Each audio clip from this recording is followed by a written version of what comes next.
This time, it's about a story where my husband got belittled by my mother-in-law for his education level. Humans sure are foolish, huh? My name is Erica. I live with my husband, who I've been married to for 3 years, and our kitten, Bella. My mother-in-law believes that academic credentials are everything. She was always so proud that her son, Kevin, graduated from a prestigious university. In our small town, where there's only one convenience store, she's quite well known and has a deep connection with the neighbors. At neighborhood gatherings, my mother-in-law mostly brags about her son. The woman who marries such a son must also have an impressive educational background. The first time I met her when we announced our engagement, she immediately asked, "Which university did you graduate from?" "I'm a Harvard grad, you know." When I told her the name of my university, she made a visibly disgusted face. Apparently, she hadn't heard of it. In her mind, an unfamiliar university equals Tier 3 university, and she assumed I was from a low-ranked school. Since then, she seemed to have issues with my education, but while she did allow the marriage, she began to mistreat me afterward. She would wait until my husband and father-in-law weren't around and then say near me, "Why did Kevin have to marry someone with such a low education?" She said, "Someone like him isn't a match for you." She suggested, "You must have forced the marriage or blackmailed him into it." She even said, "It's a pity for any child born to a mother like you. Better not to have them at all." These were the kinds of things she would say every time we met. Luckily, we weren't living together at the time, but she would still come over whenever she had free time just to mock my education and leave. My mother-in-law seemed satisfied, but it stressed me out so much that I started getting gray hairs. She even gossiped about me to the neighbors. She is saying things like, "Erica can't even do basic math," or "She can only recite the alphabet up to H." So, I often found myself being laughed at by the locals. I thought about talking back many times, but if I did, she would likely make up something about me getting violent and spread it around the neighborhood. So, I endured it all without telling anyone. One day, my in-laws decided to rebuild their house. It seems my father-in-law hurt his back and they wanted to make the house more accessible. We were grateful for everything my father-in-law had done for us, so we offered to pay for it. My mother-in-law planned a big celebration with the neighbors for the housewarming, and of course, I ended up being the one to prepare everything. "I'll help you," my husband said. But mother-in-law was like, "Come here, Kevin. I want to show off my highly educated son," and dragged him away. "Someone with your low education should at least be good at cooking, so get on with the preparations." With that last remark. During the party, my mother-in-law was overjoyed, as expected. She started her usual bragging to everyone. "My son built this house. What a wonderful and dutiful son he is. I wonder who raised such a child." "Oh, that's me." The old ladies in the neighborhood sounded envious. Encouraged by this, she continued. "And then there's his wife. She didn't contribute a penny but acts like she owns the place. She doesn't even want to give me grandchildren, the wicked woman." Then she turned her usual hateful gaze my way and kept on insulting me. "What's up?" I replied bluntly, annoyed. "There she goes, that's the problem with uneducated wives. She hasn't had any kids yet, she's greedy for money, and she's probably eyeing our inheritance. She even accused me, I bet she put something in today's meal. None of you should eat it," as she belittled the food I prepared. "Too bad, there's nothing in it. And hey, she was gobbling down my cooking herself. Besides, with her, even if something was in it, she'd probably survive just fine. She's got the resilience of, well, something really tough." She whispered with a sneer, "Well, can't expect much from Erica's kids. They'll have those low education genes mixed in." My mother-in-law whispered with a smirk. "She is trying to keep it from my husband and father-in-law's ears. She always harassed me without letting others catch on." That part really infuriated me. The ladies around us chimed in with laughter, agreeing with her, "That's right." When I glared at them, they awkwardly looked away. I wish they wouldn't agree with her if they felt bad about it. She's not some powerful figure. Or maybe she has something on them. Even as I thought about this, the insults from my mother-in-law didn't stop. I wondered how long this life would go on. Do I have to endure her bullying forever? For what purpose? Lost in these thoughts, I soon came to a decision. I can't stand it anymore. I suddenly shouted, startling my mother-in-law and the kitten, Bella. Sorry for scaring you. I'll give you some treats later, I said to the kitten. I then told my mother-in-law, you hate me, right? You don't want a child born from someone with low education like me, do you? And who knows what would happen to them after they're born? Maybe they'll be abandoned in the mountains? Oh, scary, scary. What? I would never do such a thing, she exclaimed. And by the way, I'm going to have you pay back every penny I contributed to building this house. I calmly informed her. My mother-in-law was shaken by my sudden words. What nonsense are you talking about all of a sudden, she said. Her voice echoing throughout the house. This caught the attention of my husband and father-in-law, who hurried over to us. The surrounding people also looked at us curiously, so I decided to fully confront my mother-in-law. This was a good opportunity to expose her wrongdoings. What's all the yelling about? My husband asked in a panic. Listen to this. Erica says she didn't contribute any money, but now she wants me to pay back the money for building the house. All eyes suddenly turned to me. But you said you didn't want a child from me, right, mother-in-law? Right, ladies? I asked the nearby women. Yes, that's true. She always says that, they admitted reluctantly.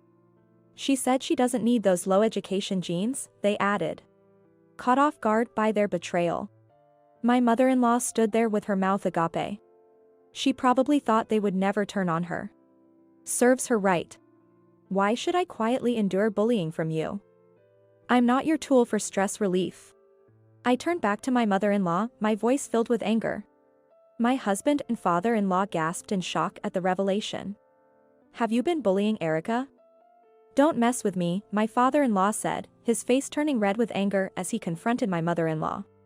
Despite being intimidated by my father-in-law's unusual anger, my mother-in-law tried to argue back. But it's true. A child from low-educated Erica won't be any good. Besides, she's just a housewife living off my son. I haven't said anything wrong, she shouted. But noticing the cold stares from my husband and father-in-law, her face paled. Yes, in front of them, she always played the good mother-in-law. Her thick skin, thicker than her makeup, had been completely peeled off. My husband sighed and said to my mother-in-law with a cold stare. Mom, what are you talking about? Erica graduated from Harvard, she's way smarter than me. The room went completely silent. What do you mean? The university Erica told me she attended before we got married was some unknown third-rate one. My mother-in-law was in a panic. But indeed, I did graduate from Harvard. The university she misheard as some unknown third-rate college was actually Cambridge University. Even people not familiar with universities normally know about this world-renowned institution. After graduating, I went to the UK for further studies and completed my master's degree there, so that's my highest qualification. When my mother-in-law asked about my alma mater, I didn't think too much and just mentioned that university's name. I never imagined this misunderstanding would lead to such mistreatment. Given that she's a Harvard graduate and values education so highly, you'd think she'd know about Cambridge being among the top 5 universities in the world. The misunderstanding had led to this point, but I had no intention of correcting it now. I had lost any desire to have a long-term relationship with such a mother-in-law. After all, a person's worth isn't determined by their educational background. My parents didn't go to college, but I respect them immensely.